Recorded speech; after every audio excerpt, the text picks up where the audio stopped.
Espero que estejam bem, em paz, com saúde, agradecendo sempre a Deus por mais uma quarta-feira de estudos, agradecendo pela companhia de vocês.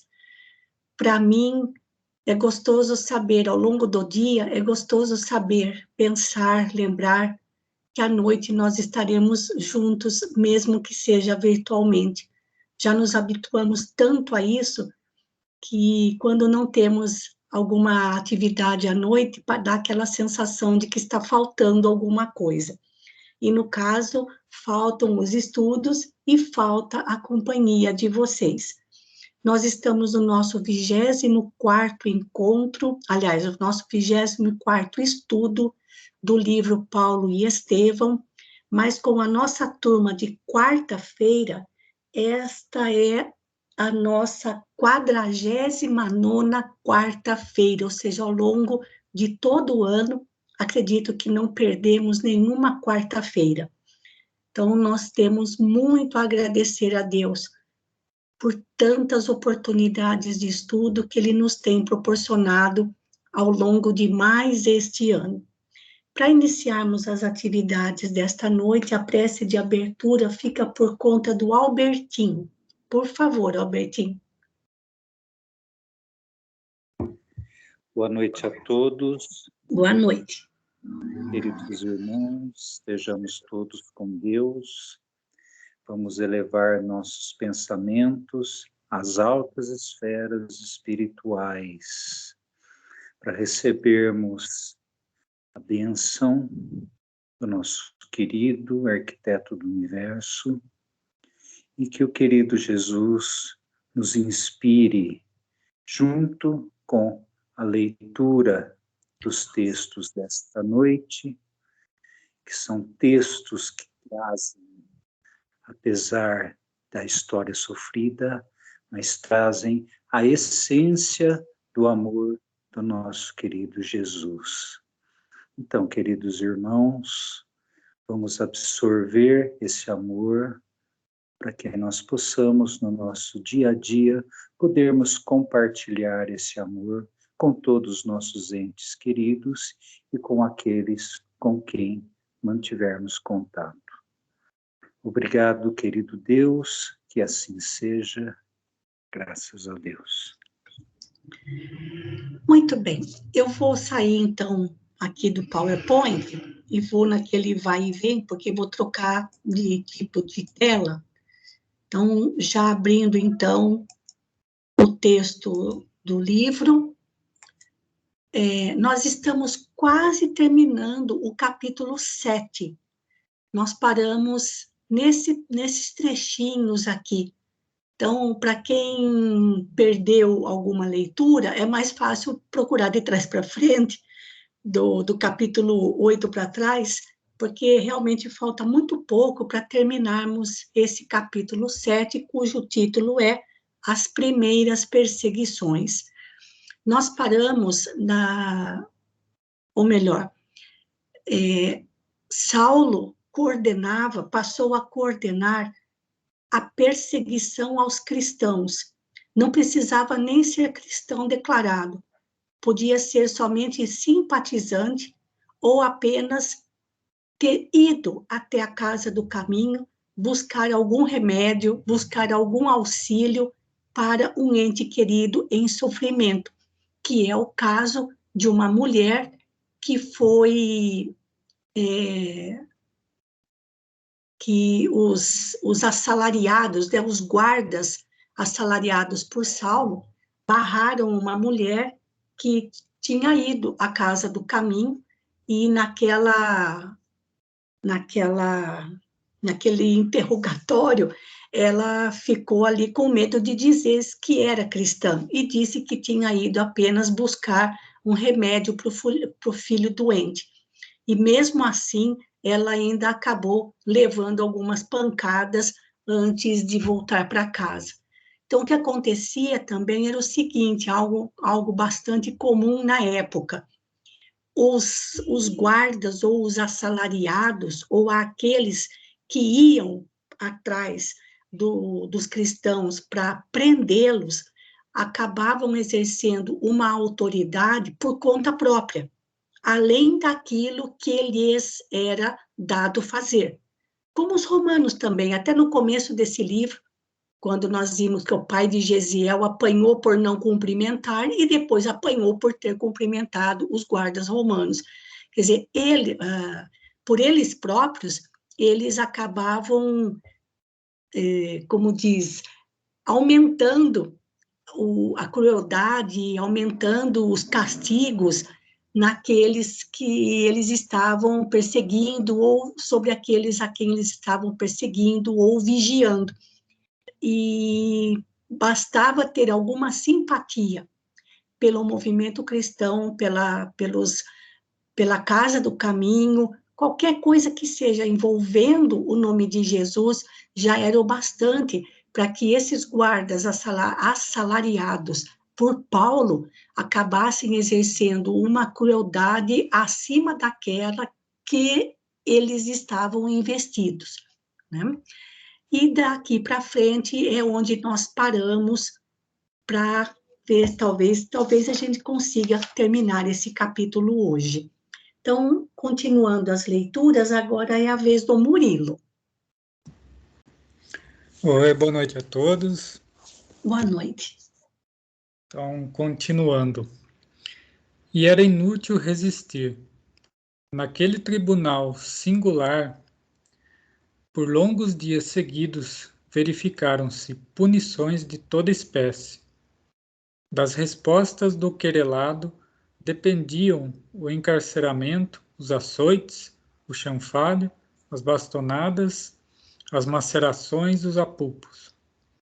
Saulo tornara-se a mola central do movimento terrível e execrado por todos os simpatizantes do caminho, multiplicando energias, visitava diariamente os núcleos do serviço a que acostumava chamar expurgo de Jerusalém, desenvolvendo atividade pasmosa, dentro da qual mantinha a vigilância constante das autoridades administrativas, encorajava os auxiliares e prepostos, instigava outros perseguidores dos princípios de Jesus, sem deixar arrefecer-se o zelo religioso do Sinédrio.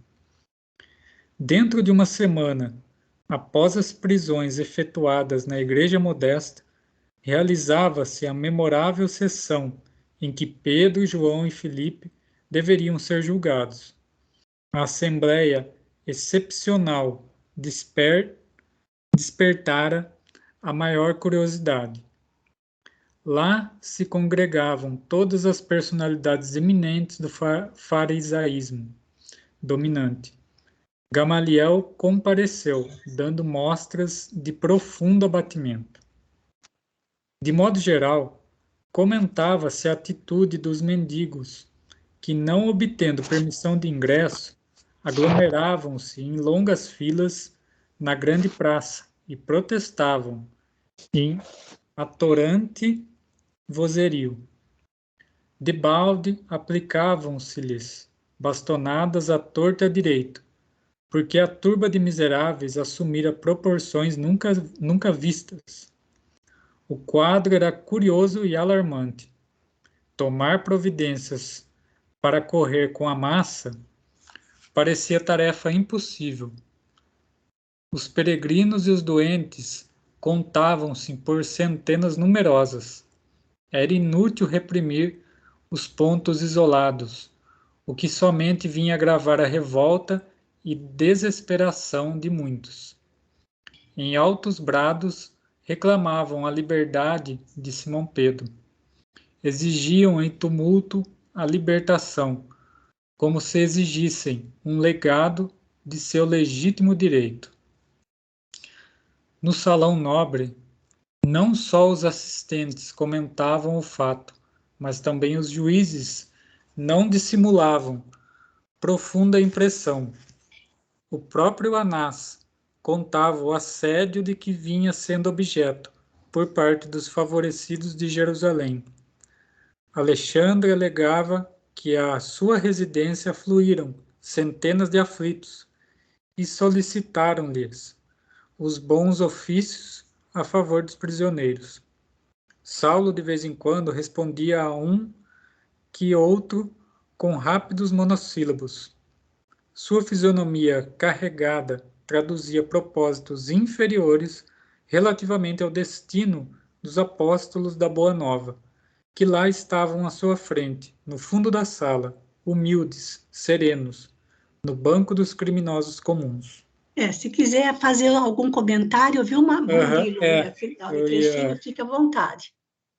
Eu ia falar. É interessante esses detalhes, né, que Emmanuel está narrando, quando da prisão de Pedro, né, e os demais, mas principalmente por causa de Pedro, formou uma multidão ali de necessitados pedindo a liberdade dele, né?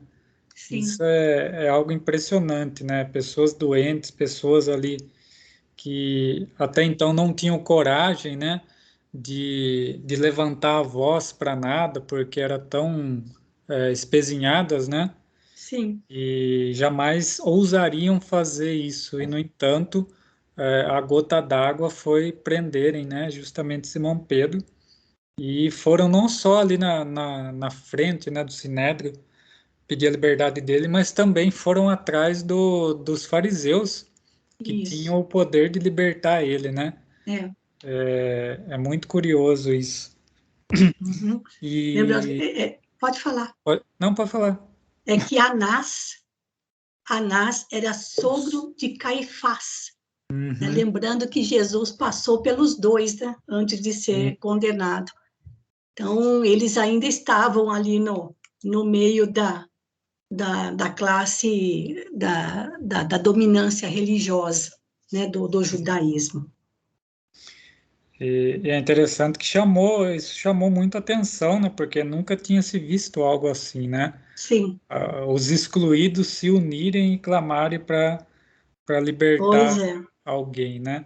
Pois é. Isso mostra o quanto que Pedro ele tocou ali muitas e muitas pessoas, né? Para juntar tantos, né? Centenas, né? Que fala aqui para pedir a libertação dele. A transformação de Pedro, depois que ele começou com a Casa do Caminho, foi algo assim impressionante também, porque de discípulo medroso e inseguro, ele se tornou a figura central ali na Casa do Caminho, né? Aliás, portador de uma mediunidade extraordinária. E Saulo aí, né, dá para ver, né, como fala, ele tá com a fisionomia carregada e sim. com propósitos inferiores relativamente ao destino dos apóstolos, né? Dos três, né? Pedro, Sim. João e Filipe. E Estevão, né? E aí aquele negócio, né, que companhia espiritual que estaria com ele nesses momentos, Pois né? Exato, A gente também. vê que alguém tão grande quanto Saulo, né, bem caiu aí como se diz, no assédio dos irmãos inferiores, né? Na verdade, assim, o que era mais gritante mesmo em Saulo era o quanto ele defendia a lei de Moisés. Então, para ele, Moisés, o que Moisés escreveu, deixou o legado dos profetas, não havia nada superior a isso. Né? Então, por isso que ele defendia com unhas e dentes. Né? Mas vamos em frente. Viu-se então que Gamaliel se detinha com o sumo sacerdote em conversação íntima, que durou alguns minutos, e despertava grande curiosidade entre os colegas. Em seguida, o venerando doutor da lei chamou o ex-discípulo para um entendimento particular, antes de iniciarem os trabalhos. Os colegas perceberam que o rabino, tolerante e generoso, ia advogar a causa dos continuadores do Nazareno. Só para deixar claro, né, gente, o venerando doutor da lei era Gamaliel. E o ex-discípulo, o seu ex-aluno, era Saulo. Né? E vejam como era grande a autoridade moral de Gamaliel. Né? Porque todos perceberam, né, que ele, o rabino tolerante e generoso. Ou seja, essa era uma característica constante da sua personalidade. e que ele iria tomar a defesa dos apóstolos que estavam presos. Né? Eu acho bonito esse jeito como Emmanuel coloca a postura de Gamaliel nesse momento, nesses momentos. E ele já pergunta na lata, né? Na lata, sim. Qual a sentença a ser proposta para os prisioneiros? Interrogou o velhinho com bondoso interesse, logo que se viram distanciados dos grupos rumorosos. Sendo eles galileus, disse Saulo enfático da sua autoridade, não lhes será conferido o direito da palavra no recinto, de maneira que já deliberei a punição que lhes cabe. Vou propor a morte dos 3, com a de Estevão, pelo apedrejamento. Que dizes? Exclamou Gamaliel surpreso. Não vejo outro recurso, disse o moço tarcense. Precisamos extirpar pela raiz os males que começam. Acredito que se encararmos o movimento com tolerância, teremos o prestígio do judaísmo abalado por nossas próprias mãos. Entretanto, Saulo, replicou o velho mestre com profunda bondade, devo invocar o ascendente que tenho em tua formação espiritual para defender esses homens da pena de morte. Só um tiquinho aqui antes de continuar, Murilo. Vejam que interessante interessante, né? Vejam o que Saulo diz. Sendo eles galileus, não tem direito a palavra no recinto. Judeu podia ter, galileu não. Nossa. E afinal de contas, eram todos israelitas. Pois é. Não é? Então, o fato de eles serem galileus eram considerados como de menor valor. Né? Então, achei interessante nesse sentido de falar assim, olha, no caso, lembrando que Estevão teve Estevão pôde falar porque, na verdade, ele foi chamado ali para debater diretamente com Saulo. A condenação veio depois. Mas aí, no caso de Pedro, João e Filipe, eles já estavam ali em outra situação. Né? Então, eles não poderiam abrir a boca lá diante daquilo que falassem sobre ele. Né? Não poderiam se defender, não poderiam falar absolutamente nada. E a palavra de Gamaliel, né? Então, agora aqui, veja que nessa frase, devo invocar o ascendente que tenho em tua formação espiritual para defender esses homens da pena de morte. Ou seja, agora, Gamaliel estava falando com autoridade sobre Saulo, como que dizendo, você precisa me respeitar. Você passou dos limites, né? Agora você passou dos limites, exatamente. Então, fique atento no seu lugar, porque você não está diante de qualquer pessoa. Mas vamos em frente e ver o que vai acontecer.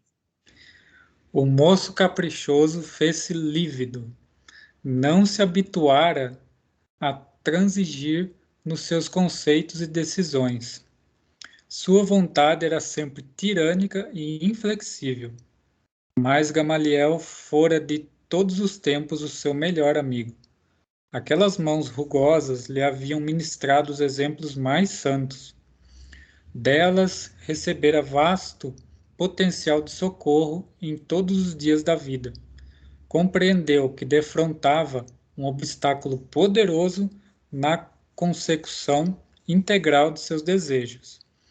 O venerando rabino percebeu a perplexidade e logo insistiu. Ninguém mais do que eu conhece a generosidade do teu coração, e sou o primeiro a reconhecer que tuas resoluções obedecem ao zelo inexcedível na defesa de nossos princípios milenários.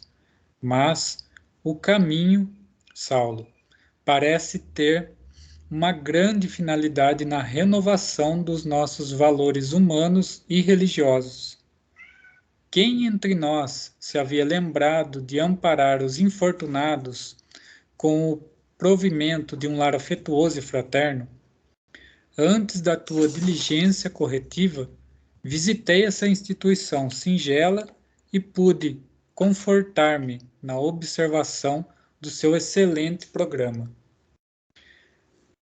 Então aqui o Gamaliel ele revela, né, para Saulo que ele também visitou lá, né, Sim. a Casa do Caminho, e diferente do modo como Saulo observou, né, com aspecto negativo, Gamaliel ele exalta, né, os pontos positivos, né, de Sim. ser um ponto de socorro para os menos afortunados, né?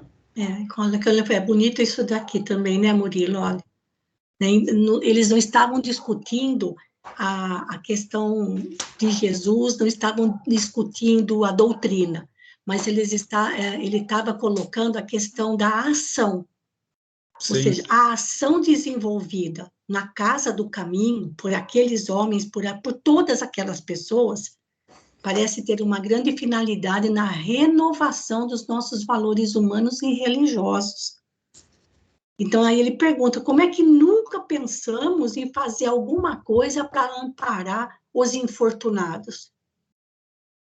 Isso nunca tinha passado pela cabeça de nenhum fariseu, com todo o conhecimento de religiosidade que eles tinham, né? Então, realmente, Gamaliel ficou bastante tocado nessa questão.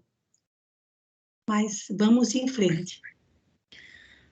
O jovem doutor estava pálido, ouvindo tais conceitos, que, a seu ver, eram positivo sinal de fraqueza.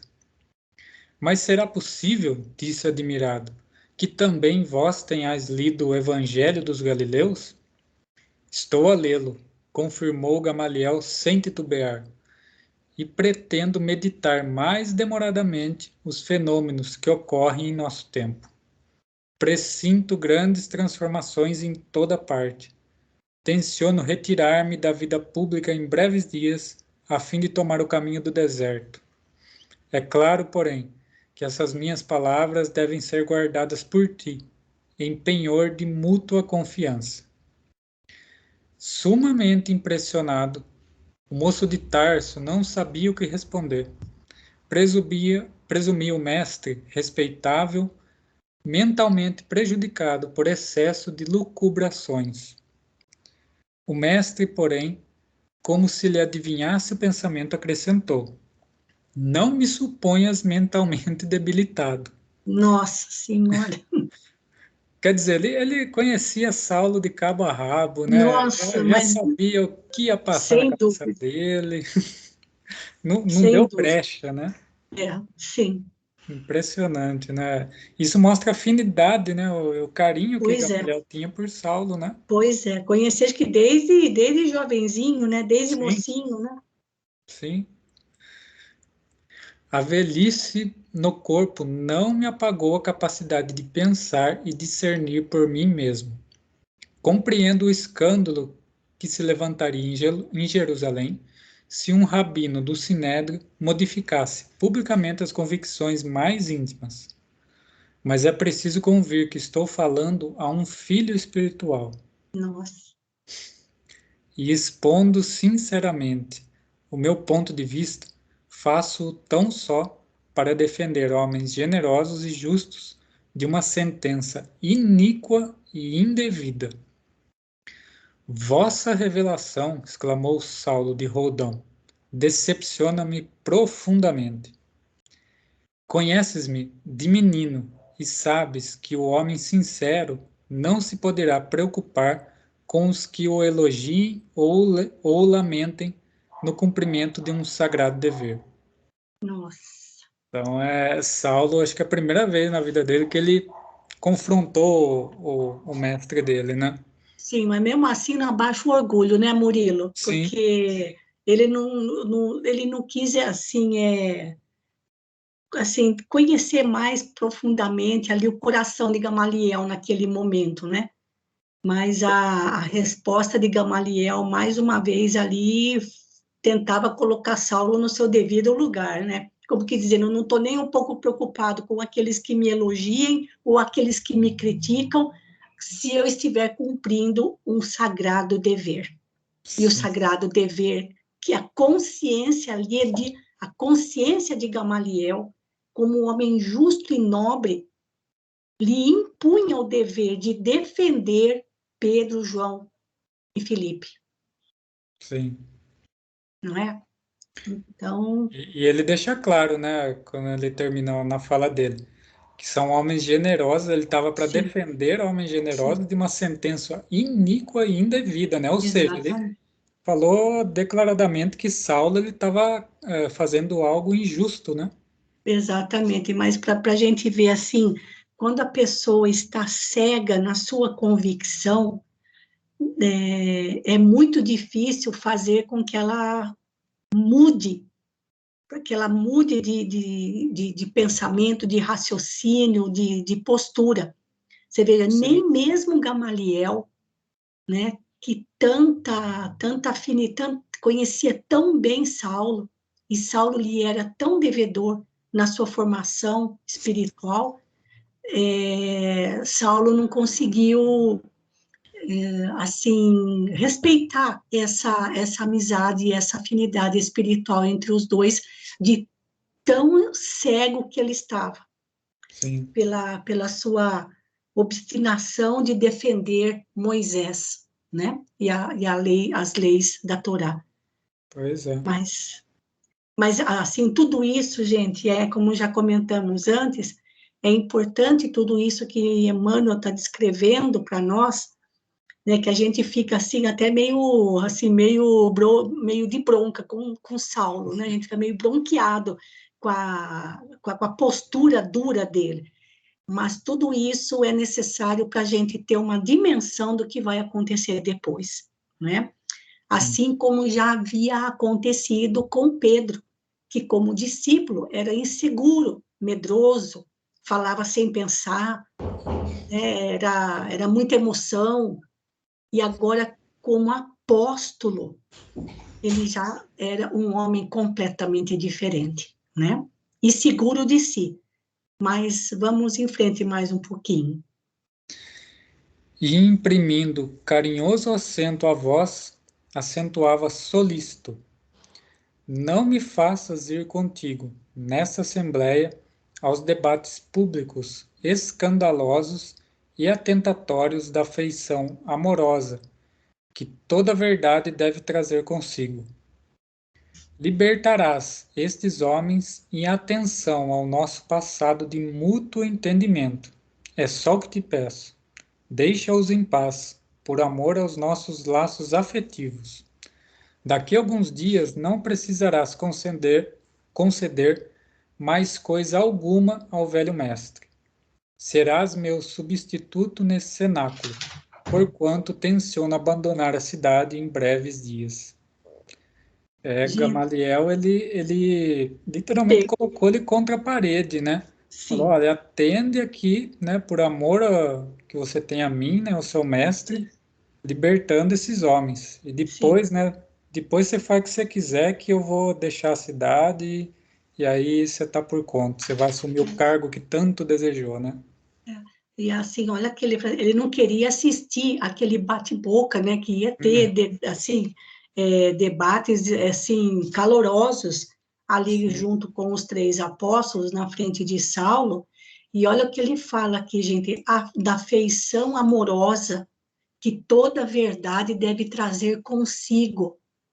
Ou seja, a verdade, ela nunca deve ferir. Ela não foi feita para ferir, Uhum. né? Então, acho assim importante a gente se lembrar disso, que a gente, o fato de se conhecer o lado da verdade ou uma parcela que seja da verdade, por mínima que ela possa parecer para nós, ela tem que estar sempre aliada à bondade, né? Mas realmente aqui Gamaliel está fazendo jus à sua autoridade moral sobre Saulo. E continuando mais um pouquinho, Murilo. E como Saulo hesitava-se, continuou. Ou seja, Saulo ainda não deu o braço a torcer, né? E aí Não, Gamaliel continua. Não precisarás refletir muito tempo. o sumo sacerdote está ciente de que eu pediria tua clemência para os prisioneiros. Mas e a minha autoridade? Interrogou o rapaz com orgulho. Como conciliar a indulgência com a necessidade de reprimir o mal? Toda a autoridade é de Deus. Nossa. Ele se achando, né? Sim, ele se achando o portador da autoridade, e Nossa. aí leva uma dessa, né? Toda a autoridade é de Deus. Nós somos simples instrumentos, meu filho. Nossa. Ninguém se diminuirá por ser bom e tolerante.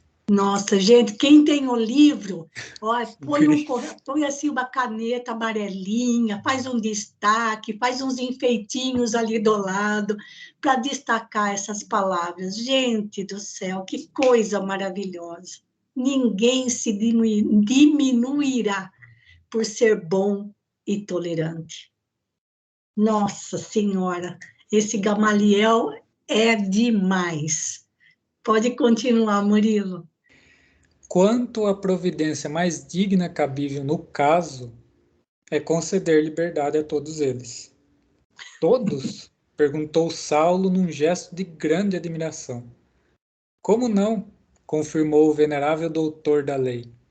Pedro é um homem generoso. Filipe é um pai de família extremamente dedicado ao cumprimento de seus deveres. João é um moço simples. Estevão se consagrou aos pobres. Sim, sim, interrompeu o moço tarcense. Concordo com a libertação dos 3 primeiros, com uma condição. Por serem casados, Pedro e Filipe poderão continuar em Jerusalém, restringindo suas atividades ao socorro dos doentes e necessitados. João será banido, mas Estevão deverá sofrer a sentença decisiva. Já propus publicamente a lapidação, e não vejo motivos para transigir, mesmo porque, para escarmento, pelo menos um dos discípulos do carpinteiro deve morrer. Então aqui o Saulo ele fez aí um meio campo ali, libertou os 3, deixou Pedro e Filipe em Jerusalém, mas falou que ia banir João, né? Porque não era casado, nada, então esse pode ser banido. Agora, Estevão, o ódio que ele pegou de Estevão, Nem fale. ninguém conseguiu remover, nem Tirar. Gamaliel. Já estava lavrada a sentença, ele ia Sim. executar e... Isso. Falta só um pouquinho, viu, Murilo, para terminar. Já está terminando aqui o capítulo já. Então, vamos até o final, daí o Albertinho começa o capítulo seguinte. Está quase acabando já. Gamaliel compreendeu a força daquela resolução pela veemência das palavras que a traduziam. Saulo deixara bem claro que não transigiria quanto ao taumaturgo. Taumaturgo, no caso, era o Estevão. O velho rabino não insistiu. Para evitar um escândalo, entendeu que Estevão pagaria com o sacrifício. Aliás, considerando o temperamento voluntarioso do ex-discípulo, a quem a cidade havia conferido atribuições tão vastas, já não era pouco obter clemência para os 3 homens justos, consagrados ao bem comum. Compreendendo a situação, acentuou o respeitável rabino. Pois bem, seja assim. E com um sorriso de bondade deixou o moço algo preocupado e perplexo. Daí a instantes, com surpresa geral da Assembleia, Saulo de Tarso, da tribuna, propunha a libertação de Pedro e Filipe, o banimento de João, e reiterava o pedido de apedrejamento para Estevão, por considerá-lo o mais perigoso dos elementos do caminho. As autoridades do Sinédrio, apreciando os alvitres com satisfação por saberem que a medida agradaria a turba numerosa, afirmaram seu unânime consentimento e a morte de Estevão foi aprazada para uma semana depois, convidando Saulo os amigos para a triste cerimônia pública a que ele próprio haveria de presidir. Sim. Ai, ai. É. Mas Eu isso mostra que fiquei... a pressão da turba, né, deu Sim, resultado também, né? Isso foi levado em também. consideração. Sim, sim. Agora fico pensando em João, né, gente? Porque João também é da Galileia, né? E ele tem que deixar, né, os outros apóstolos, talvez voltaria lá para Galileia, porque depois João foi embora para Éfeso, na Grécia, né?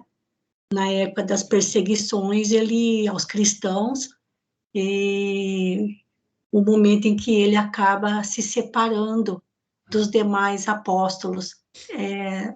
Era muita tristeza no coração, né, gente? Era muita tristeza no coração de estar separado dos demais apóstolos, né? Mas João, o mais mocinho ali dos discípulos, dos apóstolos, depois ele foi embora para a Grécia e acabou se estabelecendo em Éfeso, onde ali ele acabou exercendo a sua missão de propagação do cristianismo. Mais alguma coisa, Murilo? Não, só isso mesmo. Lembrando, e vejam que a gente esqueceu de comentar, Gamaliel estava para sair, né, deixar o cargo dele no Sinédrio, e Saulo entraria no seu lugar. Uhum, Então, vejam, assim, o que era Saulo para a sociedade religiosa, sim. né? A importância, e ele era moço ainda, Saulo não tinha nem 40 anos, uns 33, 35 anos, mais ou menos, tão moço, inteligente e já com tamanha autoridade. E, e, Certo, o, Murilo? e o último ato de Gamaliel, né, no, digamos assim, no exercício do poder dele, foi Uhum. salvar 3 homens da morte, né? Pois é, pois é. Que diferença. Bom, tá bom, Murilo. Então, com isso, gente, nós terminamos o capítulo 7 e vamos agora começar o capítulo 8, onde Emmanuel vai falar sobre a morte de Estevão. Então, continuando as leituras, agora é a vez do Albertinho.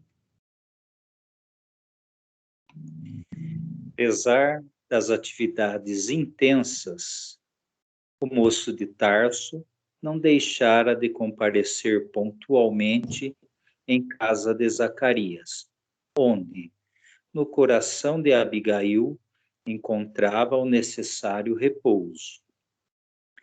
Se as lutas em Jerusalém consumiam-lhe as forças, perto da mulher amada parecia recobrá-las, no doce encantamento com que esperava a realização das mais caras esperanças.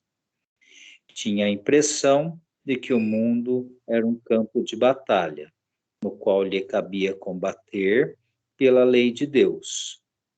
Todavia, como o Eterno era justo e generoso, concedera-lhe, na dedicação da sua eleita, um pouso de consolação. Abigail era o seu mundo sentimental. As lutas de cada dia, as providências rigorosas que lhe impunha o cargo, a rigidez com que deveria tratar as questões ao seu foro, eram transvasadas no coração da noiva, cheio de amor, de piedade e justiça. Ela acolhia-lhe as ideias com atenção afetuosa.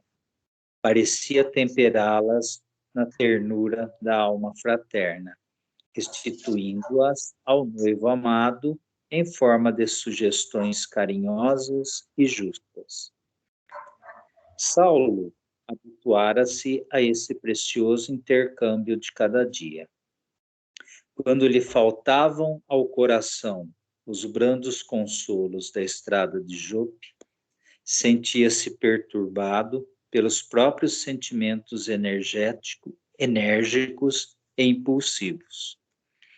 Abigail corrigia-lhe o espírito, aparava as arestas do seu caráter violento e rude, cooperava para que se atenuasse o rigor das decisões autoritárias. Horas a fio, o jovem tarcense entristecia-se a ouvi-la, como se os seus sentimentos de bondade fossem alimento suave para sua alma, que os raciocínios rígidos do mundo costumavam rescaldar. Ele, que não experimentara as aventuras galantes do tempo, cioso de conservar pura a consciência em face da lei, descobrira na criatura eleita a personificação de todos os sonhos de sua mocidade esperançosa. Bom, vamos fazer um comentário aqui. Abigail fazia exatamente, né, o contraponto de toda a atividade de Saulo, né, contra os seguidores do caminho, né? Né, ele tinha aquela personalidade rude, né, autoritária, né, apesar dele ser muito inteligente, né, mas encontrava com Abigail é que ele tinha esse contraponto, ou seja, quando ele era mais sentimental, quando ele era carinhoso, né? E justamente como diz aqui, né? Ela fazendo, né? Junto a ele, ela recarregava os sentimentos dele, a disposição dele de continuar defendendo, né? As escrituras. Então, quanto ao seguir, né, os seguidores do caminho, ou perseguir os seguidores do caminho, ele usava da razão, né? Abigail era a parte sentimental do seu mundo. Sim. Certo? Mas eu achei interessante aqui também, Albertinho, Emmanuel ter feito esse comentário, que o próprio Saulo se sentia perturbado pelos próprios seres, com a dureza do coração de Saulo em relação a esse aspecto da lei de Moisés, não fazia bem para ele se sentia mal, mas ele não conseguia perceber que a causa era aquela, né? Ele achava que ele estava fazendo, que ele estava fazendo o que era certo, o que era justo, para defender a lei de Moisés e para defender uma religiosidade milenar. Então, para ele, ele estava fazendo o que realmente deveria ser feito, mas isso não fazia bem para ele não se sentia bem com isso. Né? Aí, sabe como, né, pode falar. Quando eles estavam levando, né, Pedro, João e Tiago, né, ele mesmo se emocionou de ver, né, os irmãos que eram cuidados, né, os sofredores que eram na casa de caminho, ele se emocionou ao ver o carinho que eles tinham por Simão Pedro. Só que, né, mal da sua autoridade e orgulho, ele não deixou aquilo transparecer, né? Então, a frase mostra justamente, né, que ele tinha o coração bom, mas ele seguia realmente as escrituras, seguia ali a fundo mesmo, né, sem dar brecha. Né? Então, continuando, na noite seguinte, à memorável sessão do Sinédrio, Saulo de Tarso, abandonando todas as preocupações de ordem imediata, buscou mais ansioso a residência de Zacarias. As fadigas do dia abalavam-lhe as forças. Queria vencer rapidamente a distância, absorver-se no afeto da noiva, olvidar as preocupações que lhe ardiam na mente, trabalhada pelos mais desencontrados raciocínios. A noite já desdobrava o manto de luar sobre a natureza, quando o jovem doutor transpôs o umbral, surpreendendo a generosa família com uma saudação delicada e afetuosa. A presença da noiva propiciava-lhe um bálsamo de suave refrigério ao coração. Em breves momentos, parecia reconfortar-se. Tomado de bom humor, agora que as energias interiores descansavam em brandas carícias, narrou entusiasticamente os últimos sucessos. Zacarias, como observador fiel da lei, dava-lhe razões de sobejo no caso das deliberações assumidas. A personalidade de Estevão foi discutida minuciosamente. O ex-discípulo de Gamaliel, naturalmente, esclareceu o assunto a seu modo, retratando o pregador do caminho como homem inteligente e, por isso mesmo, perigoso, em virtude das ideias revolucionárias que o seu verbo fluente propagava. Abigail e Ruth escutavam silenciosas, enquanto os dois mantinham a palestra animada. A certa altura, atenta a uma observação direta de Saulo, a jovem murmurou: mas não haveria um meio de modificar, ao menos, a pena arbitrada? Que desejarias que fizesse? Disse o moço com ênfase. Não é pouco havermos libertado os 3 cabeças mais em evidência, levando-se em conta o atrevimento de suas estranhas prédicas. Quanto a Estevão, tudo se fez para que voltasse ao aprisco, como descendente direto das tribos de Israel. Entretanto, a rebeldia foi a sua condenação. Insultou-me publicamente no sinédrio, espezinhou nossos princípios sagrados, criticou as figuras mais representativas do farisaísmo com ilustrações mentirosas e ingratas. Bom, fazendo só um comentário, né, que sempre na véspera de um evento importante, é claro que bate a ansiedade, né? Ainda mais um dos personagens principais desse evento, no caso de Saulo, né? Então, isso que, né, Emmanuel narra que rapidamente ele procurou a casa de Zacarias e aquela ansiedade, né, estava fazendo dele, né, até mais generoso, né, e fez até uma saudação afetuosa para a família, né?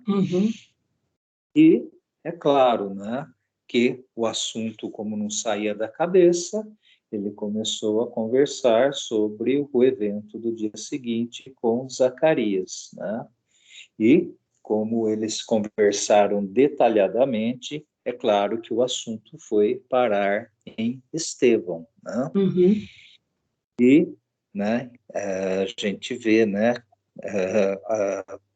a sensibilidade de Abigail, dizendo se não haveria um meio de modificar a pena arbitrada, né?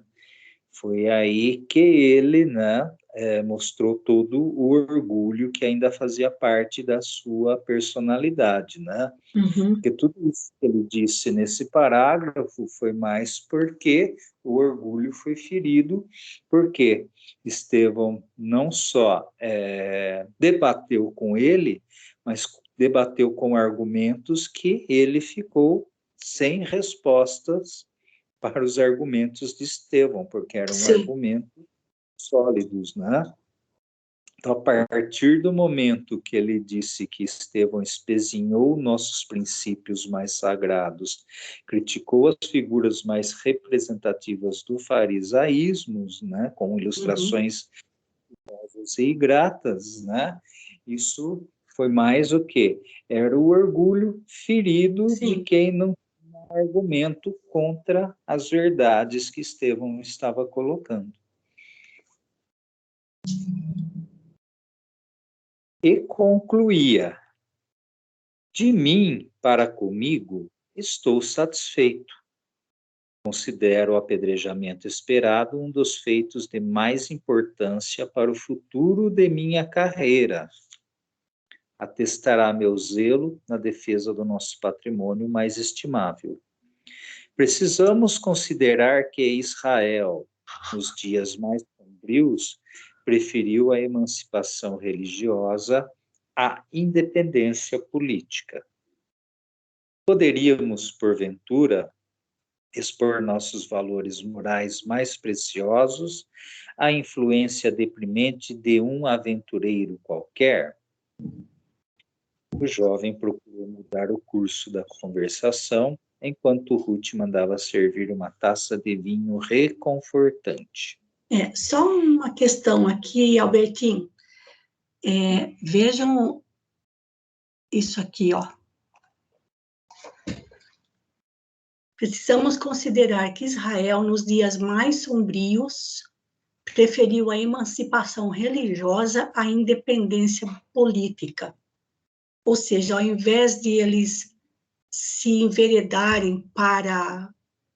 Embora tenham existido muitas guerras, muitas batalhas, muitas mortes, muitas brigas, mas eles acabaram, não é preferindo, né? Mas se sujeitaram à escravidão várias vezes, mas mantendo o seu patrimônio religioso.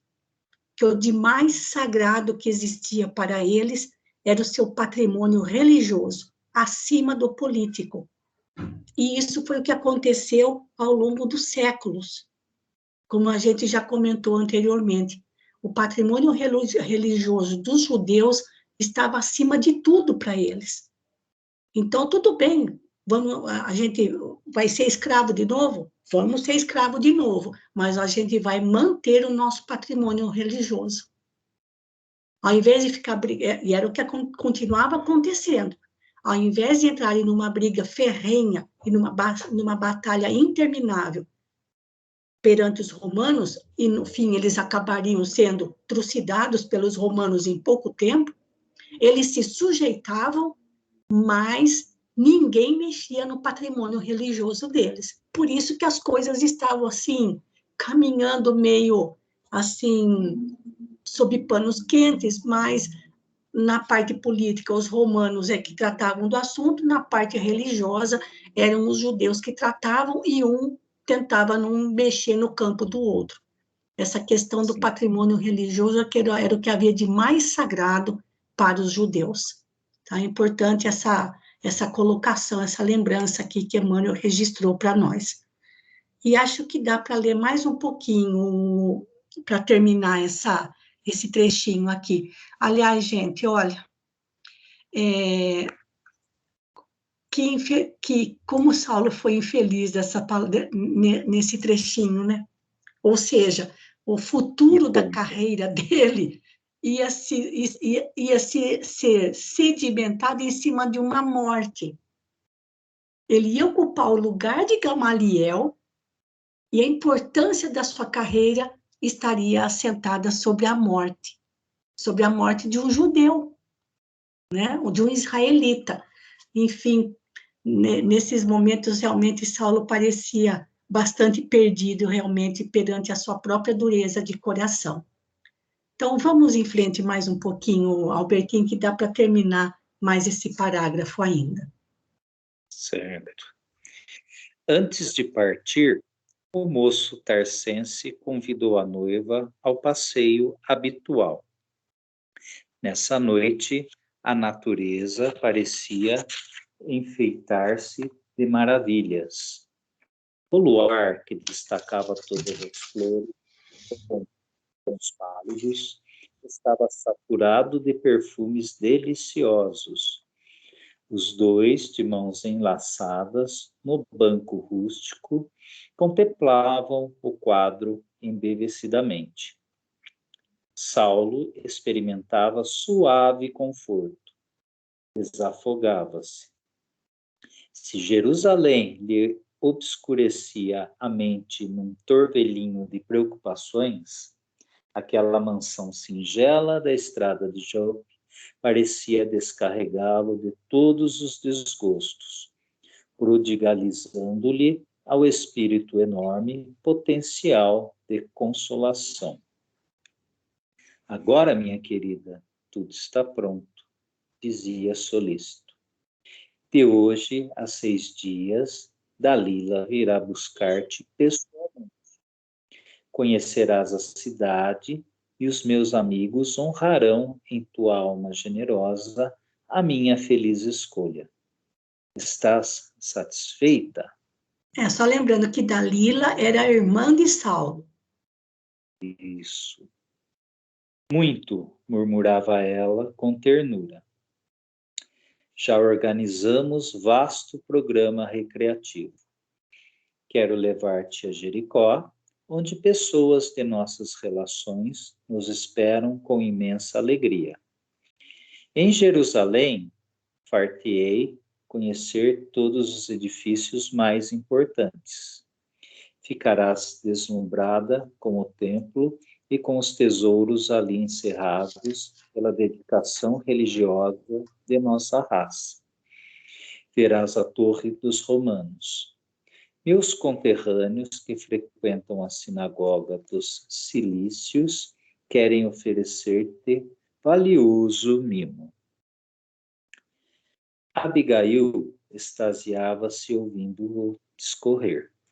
Aquele moço impulsivo e rude, a olhos estranhos, mas afetuoso e sensível na intimidade, era justamente o seu ideal, o homem esperado pela sua alma carinhosa. Ninguém poderá oferecer-me um presente mais precioso que o enviado por Deus à minha existência, com teu coração leal e generoso, murmurou a jovem num franco sorriso. Ganhei muito mais, tornava o doutor de Tarso, recebendo a joia rara do seu afeto, que enriquecerá toda a minha vida. Às vezes, Abigail continuava com o entusiasmo próprio da juventude sonhadora. No meu idealismo de vitórias para Jerusalém, sobre as grandes cidades do mundo, penso chegar à velhice como um triunfador cheio de tradições de sabedoria e de glória. Desde que te encontrei, aumentou-se-me a fé no destino. Consolidei minhas esperanças, terei teu concurso na tarefa imensa que se desdobra a meus olhos. Os romanos outorgam aos triunfadores uma coroa triunfal de louros e rosas. Se um dia Jerusalém me conceder a sua coroa triunfal, não a cingirei em minha fronte, para só deixá-la a teus pés como tributo de amor eterno e único. Isso, paramos por aqui, que já estamos quase em cima do nosso tempo. Que declaração de amor, hein, Albertinho? Que declaração de amor de Saulo para Abigail. Sim, notamos como ele era detalhista, que ele já tinha tudo planejado. Tudo planejado. Apesar da preocupação, né, com os seguidores do caminho, mas já estava tudo na cabeça dele, organizado detalhadamente, né, para que Abigail fosse apresentado como a escolhida dele. Sim, e essa bela declaração no final do texto, né? E orgulhoso, né? Porque ele queria receber o triunfo na velhice dele por ter sido grande defensor das leis de Moisés, né? Então, tinha lá os seus sonhos, né? Muito bom, gente. Sim. Então, quem tem o livro, anote aí, que a conversa entre ele e Abigail ainda não acabou, mas o nosso tempo, sim, é que chegou ao fim. Então, obrigada pela leitura, Albertinho, Murilo, e para encerrar... Então, para encerrar, então, as nossas leituras de hoje, a prece final fica por conta da Marina. Por favor, Marina.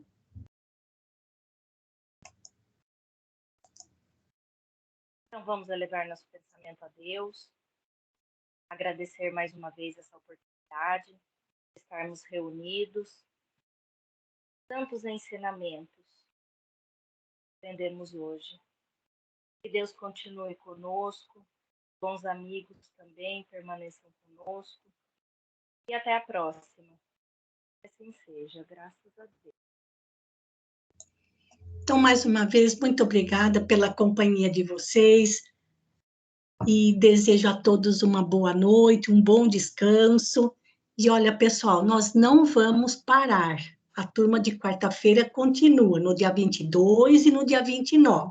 Nós estamos, né, na quarta-feira no meio da semana, então não vai atrapalhar aí, acredito eu, as atividades de ninguém, mas fiquem à vontade caso não tenham possibilidades de participar do estudo, porque depois sempre fica o vídeo gravado e vocês podem ouvir, então, em outro momento, tá certo? Então, um grande abraço a todos, fiquem com Deus e até sexta-feira, se Deus quiser.